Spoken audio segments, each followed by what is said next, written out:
شروع اللہ کا نام لے کر جو بڑا مہربان نہایت رحم والا ہے۔ صاد، قسم ہے قرآن کی جو نصیحت سے پر ہے کہ تم حق پر ہو، مگر جو لوگ کافر ہیں وہ غرور اور مخالفت میں پڑے ہیں۔ ہم نے ان سے پہلے بہت سی امتوں کو ہلاک کر دیا تو وہ عذاب کے وقت لگے فریاد کرنے، اور وہ چھٹکارے کا وقت نہیں تھا۔ اور انہوں نے تعجب کیا کہ ان کے پاس انہی میں سے ایک خبردار کرنے والا آیا، اور کافر کہنے لگے کہ یہ تو جادوگر ہے جھوٹا، کیا اس نے اتنے معبودوں کی جگہ ایک ہی معبود قرار دے دیا؟ یہ تو بڑی عجیب بات ہے۔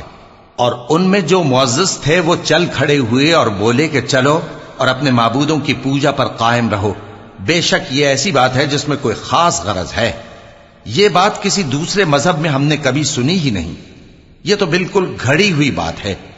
کیا ہم سب میں سے اسی پر نصیحت کی کتاب اتری ہے؟ اصل بات یہ ہے کہ یہ لوگ میری نصیحت کی طرف سے شک میں ہیں، بلکہ انہوں نے ابھی میرے عذاب کا مزہ نہیں چکھا۔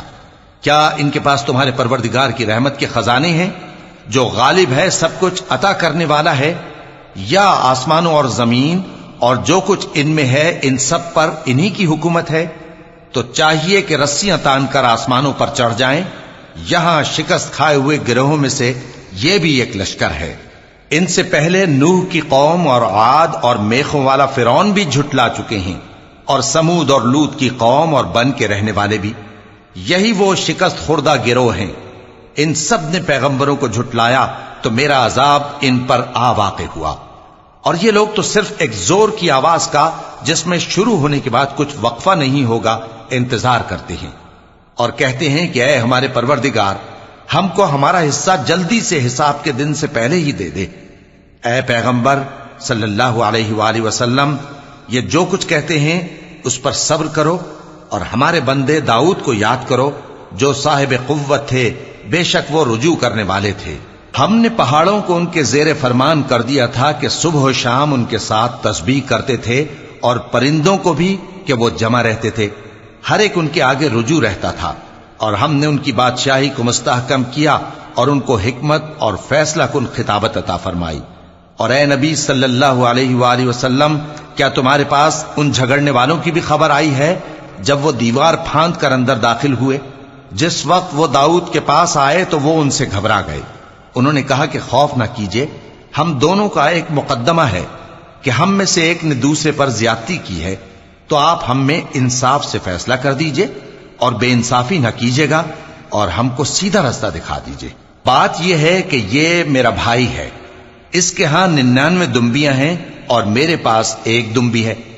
یہ کہتا ہے کہ یہ بھی میرے حوالے کر دے، اور گفتگو میں مجھ پر حاوی ہو رہا ہے۔ انہوں نے کہا کہ یہ جو تیری دمبی مانگتا ہے کہ اپنی دمبیوں میں ملا لے، بے شک تجھ پر ظلم کرتا ہے، اور اکثر شریک ایک دوسرے پر زیادتی ہی کیا کرتے ہیں۔ ہاں، جو ایمان لائے اور عمل نیک کرتے رہے، اور ایسے لوگ بہت کم ہیں۔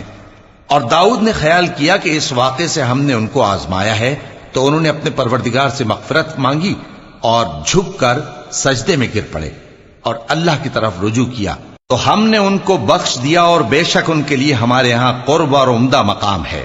اے داؤد، ہم نے تم کو زمین میں خلیفہ بنایا ہے، تو لوگوں میں انصاف کے فیصلے کیا کرو، اور خواہش کی پیروی نہ کرنا کہ وہ تمہیں اللہ کے رستے سے بھٹکا دے گی۔ جو لوگ اللہ کے رستے سے بھٹکتے ہیں ان کے لیے سخت عذاب ہے، اس لیے کہ انہوں نے حساب کے دن کو بھلا دیا۔ اور ہم نے آسمان اور زمین کو اور جو کائنات ان میں ہے اس کو بے مقصد نہیں پیدا کیا۔ یہ ان کا گمان ہے جو کافر ہیں، سو کافروں کے لیے دوزخ کا عذاب ہے۔ جو لوگ ایمان لائے اور عمل نیک کرتے رہے، کیا ان کو ہم ان کی طرح کر دیں گے جو ملک میں فساد کرتے ہیں، یا پرہیزگاروں کو بدکاروں کی طرح کر دیں گے؟ یہ کتاب جو ہم نے تم پر نازل کی ہے بابرکت ہے، تاکہ لوگ اس کی آیتوں میں غور کریں اور تاکہ اہل عقل نصیحت حاصل کریں۔ اور ہم نے داؤد کو سلیمان عطا کیے، بہت خوب بندے تھے، اور وہ اللہ کی طرف بہت رجوع کرنے والے تھے۔ جب ان کے سامنے شام کو اصیل گھوڑے پیش کیے گئے تو کہنے لگے کہ میں نے اپنے پروردگار کی یاد سے غافل ہو کر مال کی محبت اختیار کی، یہاں تک کہ آفتاب پردے میں چھپ گیا۔ بولے کہ ان کو میرے پاس واپس لاؤ۔ پھر ان کی ٹانگوں اور گردنوں پر ہاتھ پھیرنے لگے۔ اور ہم نے سلیمان کی آزمائش کی، اور ان کے تخت پر ایک دھڑ سا ڈال دیا۔ پھر انہوں نے اللہ کی طرف رجوع کیا اور دعا کی کہ اے پروردگار مجھے معاف فرما اور مجھ کو ایسی بادشاہی عطا فرما کہ میرے بعد کسی کو شایع نہ ہو، بے شک تو سب کچھ عطا فرمانے والا ہے۔ پھر ہم نے ہوا کو ان کے زیر فرمان کر دیا کہ جہاں وہ پہنچنا چاہتے ان کے حکم سے نرم نرم چلنے لگتی، اور جنوں کو بھی ان کے زیر فرمان کیا۔ یہ سب عمارتیں بنانے والے اور غوطہ مارنے والے تھے، اور کچھ دوسروں کو بھی جو زنجیروں میں جکڑے ہوئے تھے۔ ہم نے کہا یہ ہماری بخشش ہے، چاہو تو احسان کرو یا رکھ چھوڑو، تم سے کچھ حساب نہیں ہے، اور بے شک ان کے لیے ہمارے ہاں قرب اور عمدہ ٹھکانہ ہے۔ اور ہمارے بندے ایوب کو یاد کرو جب انہوں نے اپنے رب کو پکارا اور کہا کہ شیطان نے مجھ کو ایذا اور تکلیف دے رکھی ہے۔ ہم نے کہا کہ زمین پر لات مارو، دیکھو یہ چشمہ نکل آیا، نہانے کو ٹھنڈا پانی اور پینے کو بھی، اور ہم نے ان کو اہل و عیال اور ان کے ساتھ اتنے ہی اور بخشے۔ یہ ہماری طرف سے رحمت اور عقل والوں کے لیے نصیحت تھی۔ اور ہم نے کہا اپنے ہاتھ میں تنکوں کا ایک مٹھا لو، پھر اس سے مار لو اور قسم نہ توڑو، بے شک ہم نے ان کو ثابت قدم پایا، بہت خوب بندے تھے، بے شک وہ بہت رجوع کرنے والے تھے۔ اور ہمارے بندوں ابراہیم اور اسحاق اور یعقوب کو یاد کرو جو قوت والے اور صاحب نظر تھے۔ ہم نے ان کو ایک صفت خاص آخرت کے گھر کی یاد سے ممتاز کیا تھا، اور وہ ہمارے نزدیک منتخب اور خوبی والوں میں سے تھے۔ اور اسماعیل اور الیسع اور ذوالکفل کو یاد کرو، اور یہ سب بھی خوبی والوں میں سے تھے۔ یہ نصیحت ہے اور پرہیزگاروں کے لیے تو عمدہ ٹھکانہ ہے، ہمیشہ رہنے کے باغ جن کے دروازے ان کے لیے کھلے ہوں گے، ان میں تکیے لگائے بیٹھے ہوں گے، اور کھانے پینے کے لیے بہت سے میوے اور مشروبات منگاتے رہیں گے، اور ان کے پاس نیچی نگاہ رکھنے والی اور ہم عمر حوریں ہوں گی۔ یہ وہ چیزیں ہیں جن کا حساب کے دن کے لیے تم سے وعدہ کیا جاتا تھا، یہ ہمارا رزق ہے جو کبھی ختم نہیں ہوگا۔ یہ نعمتیں تو فرمانبرداروں کے لیے ہیں، اور سرکشوں کے لیے برا ٹھکانہ ہے، یعنی دوزخ جس میں وہ داخل ہوں گے، اور وہ بری آرام گاہ ہے۔ یہ کھولتا ہوا گرم پانی اور پیپ ہے، اب اس کے مزے چکھیں، اور اسی طرح کے اور بہت سے عذاب ہوں گے۔ یہ ایک فوج ہے جو تمہارے ساتھ گھستی چلی آ رہی ہے، ان کو خوشامدید نہ کہا جائے۔ یہ دوزخ میں جانے والے ہیں، کہیں گے بلکہ تمہیں کو خوشامدید نہ کہا جائے، تمہیں تو یہ بلا ہمارے سامنے لائے ہو، سو یہ برا ٹھکانہ ہے۔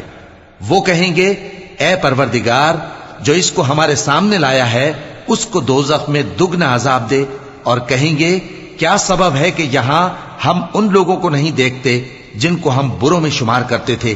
کیا ہم نے ان سے ٹھٹھا کیا ہے یا ہماری آنکھیں ان کی طرف سے پھر گئی ہیں؟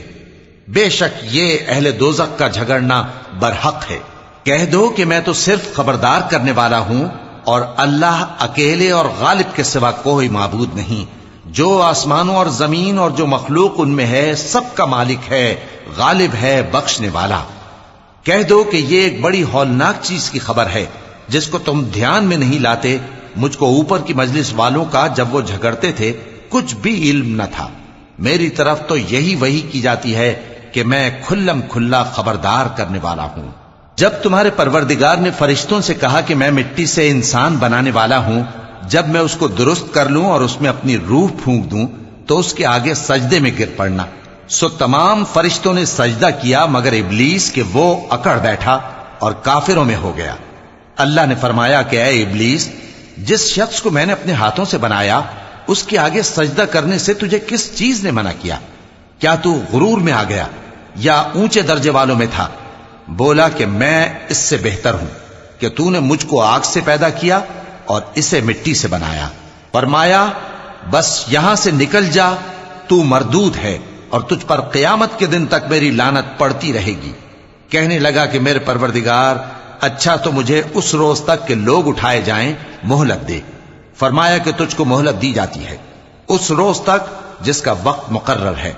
کہنے لگا کہ مجھے تیری عزت کی قسم، میں ان سب کو بہکاتا رہوں گا سوائے ان کے جو تیرے چنے ہوئے بندے ہیں۔ فرمایا ٹھیک ہے، اور میں ٹھیک ہی کہتا ہوں کہ میں تجھ سے اور جو ان میں سے تیری پیروی کریں گے سب سے جہنم کو بھر دوں گا۔